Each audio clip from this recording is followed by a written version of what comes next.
Hey guys, Greg here, 3G's Garage. Welcome back to the shop. Today we've got a wonderful example of a 1980 Yamaha Exciter. Um, Picked this up a little over a year ago at a barn, I don't know, about an hour and a half north of where we live.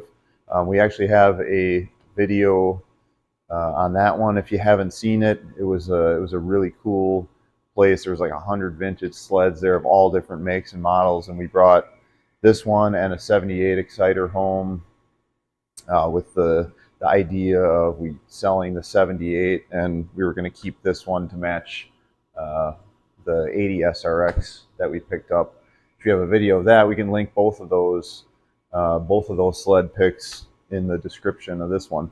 But anyways, so for today, this one we believe has been sitting since 2005, but it's in beautiful shape. If you want to just take a gander at it.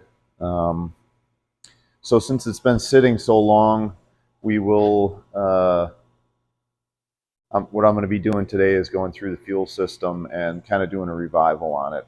So the plan for this one is we are going to get it running and get it trail worthy, and we're going to take it to our place. We're going to take it to our place up north and use it as a trail rider. And we also have a vintage show coming up for our local club that we're going to take it to that as well and show it. So I'll take you along here on the revival, and we'll see if we can get this thing running for you.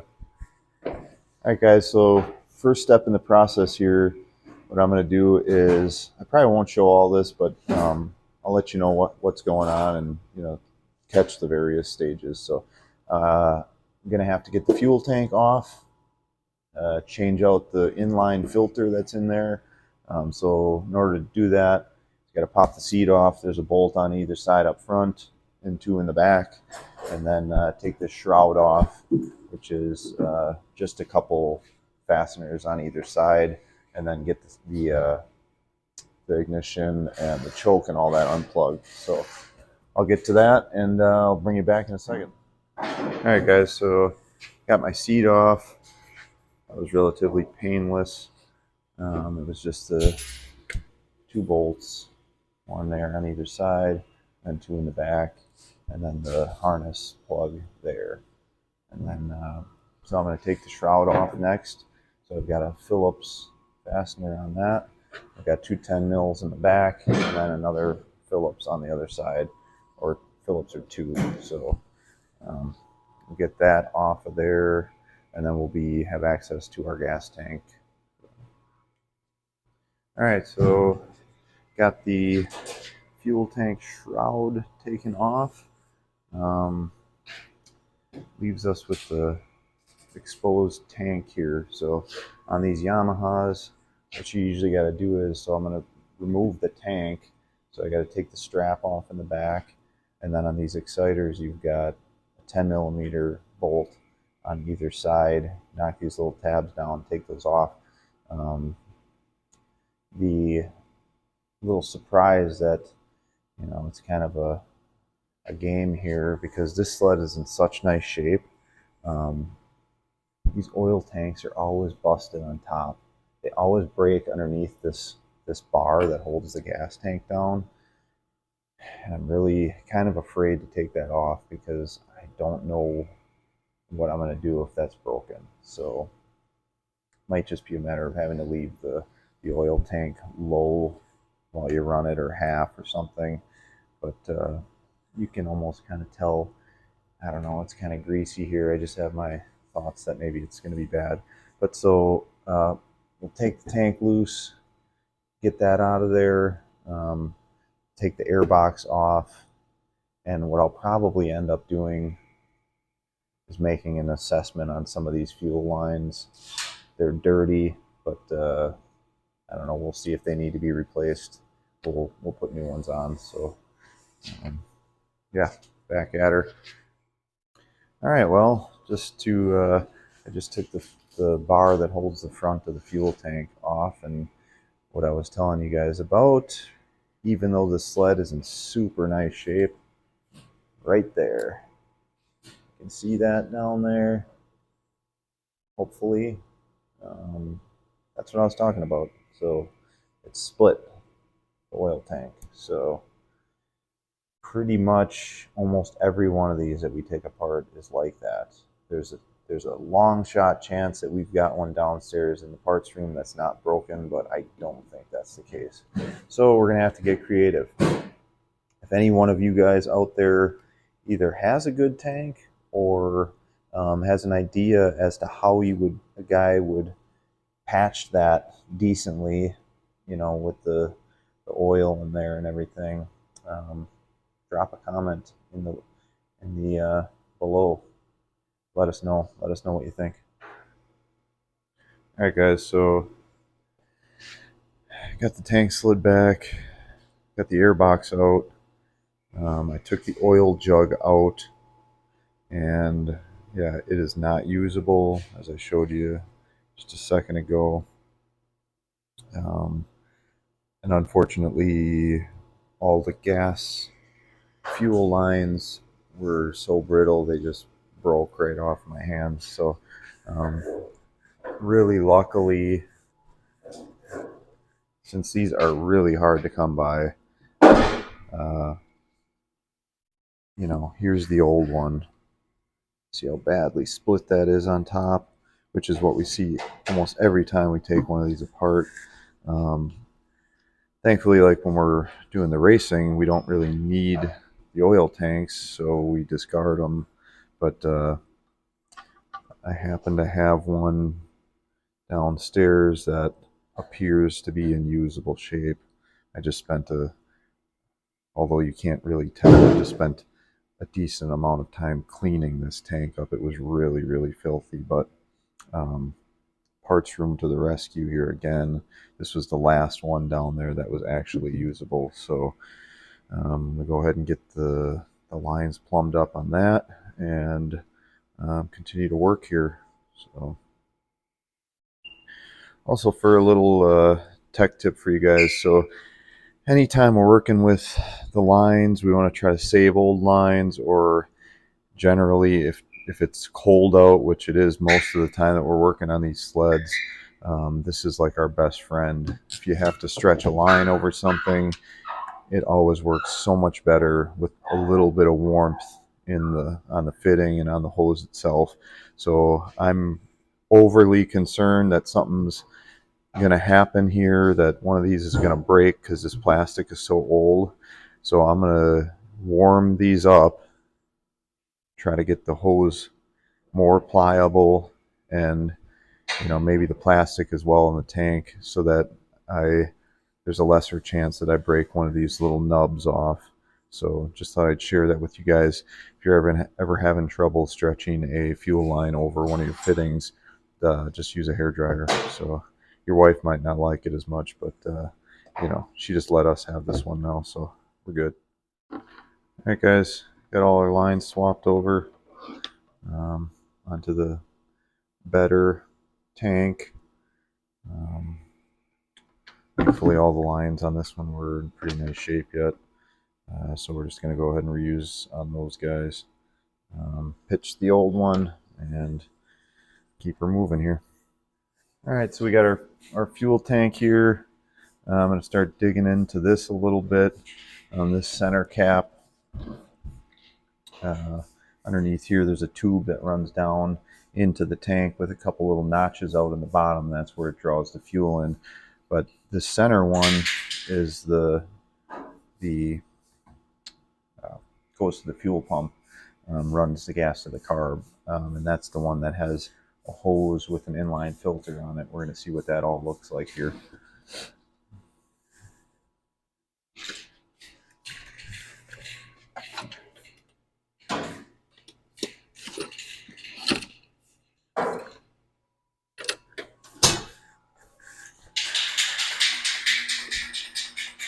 These little rubber caps also have a tendency to be cracked, so hopefully that's not the case. We can reuse this one, hopefully.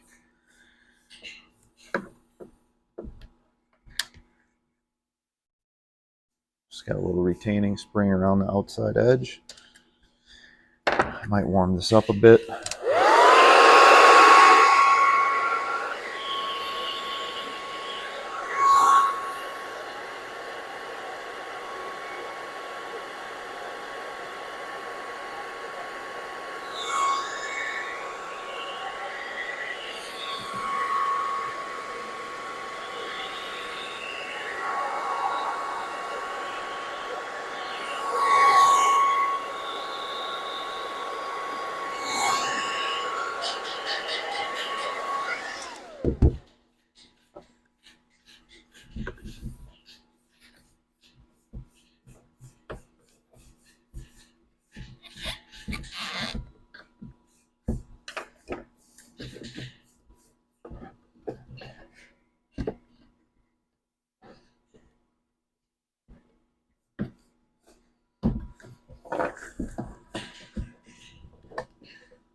All right, well, so that is all in one piece, which is really good. I've had it happen quite a few times where this filter will actually just disintegrate, and then the tube gets completely plugged up with all the particles of that, and you're not running at that point. So it's nice when they're in one piece. This fuel tank does smell really bad of varnished gas, so I'm going to take some fresh gas, swish it around a little bit, clean it up, get a new filter on this, and then work on getting this back in the sled and put new lines on. So I got my old filter off, got a new one here. I actually do like to, if they're in decent shape, which this one is, I do like to reuse these original tubes, because I feel like they are not like a traditional line on the outside. I'm not sure what they're made of, some kind of rubber, but the originals hold up really well. So unless it's really soft or whatever, then I'll get rid of them. But I'm gonna get this on there. I actually the spring clamp that was holding the filter on is actually quite corroded, if you can see that. So I've got a new one here that I'm going to put on there. You know, anytime you can get something that's rusty out of your fuel tank, that's always a plus. So I'm going to go ahead and help if I get my clamp on there first. That would be a smart move.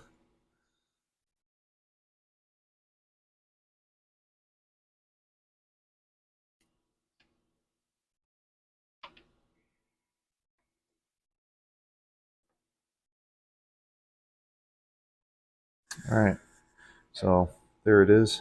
It's all ready to go back in. I'm just going to take a few minutes here and flush some good gas around in the tank here and try to get any of the crap that's in the bottom out. Typically these are pretty easy to clean up because they're plastic tanks, so usually they don't have a lot of crud in the bottom. So get her cleaned up. And all right guys, fast forward a little bit here. So we went ahead and got the gas tank all buttoned up, put it back into its spot, put the oil tank in. I went ahead and plumbed some new fuel hoses, replaced the impulse vacuum line, got our carb cleaned up on the inside.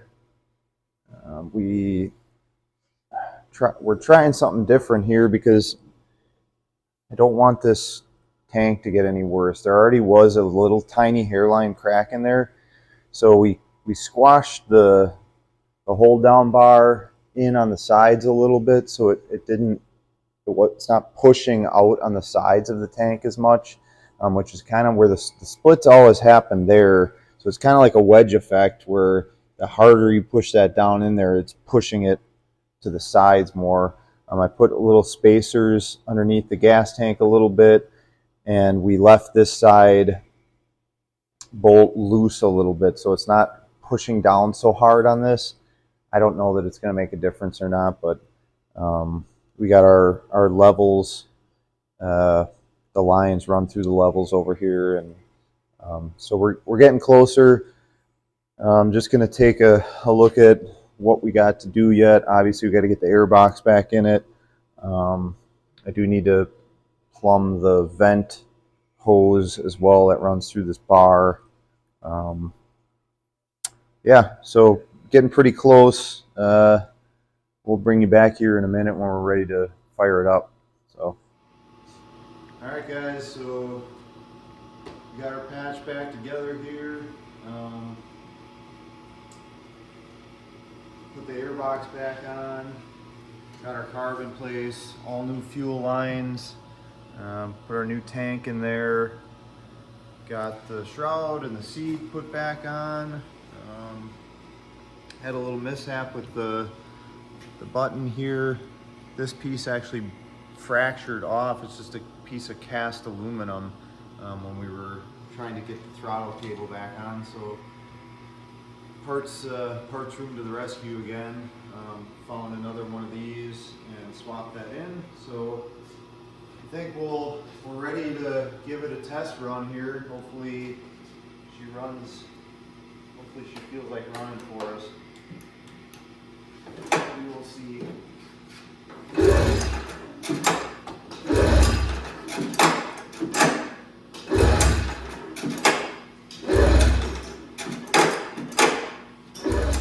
Thought I'd bring in a much younger reliever for that. A little extra pulling.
There you have it, guys.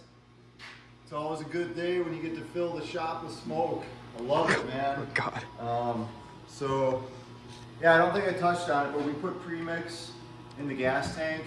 Even though this has injection, everything was, obviously dry because I cleaned that tank. But so we're running heavy on oil here for a while, but that's okay. The main thing is revival since 2005, so over almost 20 years, 19 years, and she seems to be happy to be alive. Yep. So, just like we are. So, all right, thanks for watching. If you got any comments, anything that can help us on some of these builds or revivals, drop them in the comment section down below. Otherwise, like, subscribe, and we'll catch you on the next one.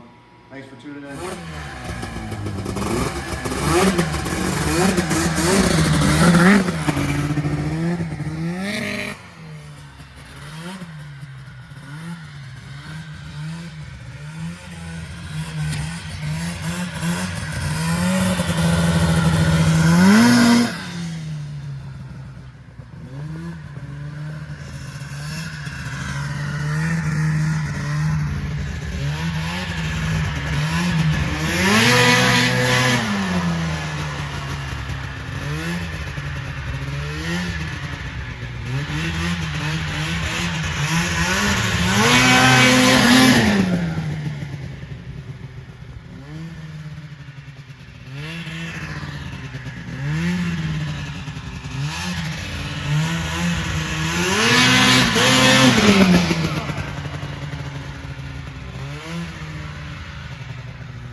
So first memorable snow, or I mean first measurable snowfall here.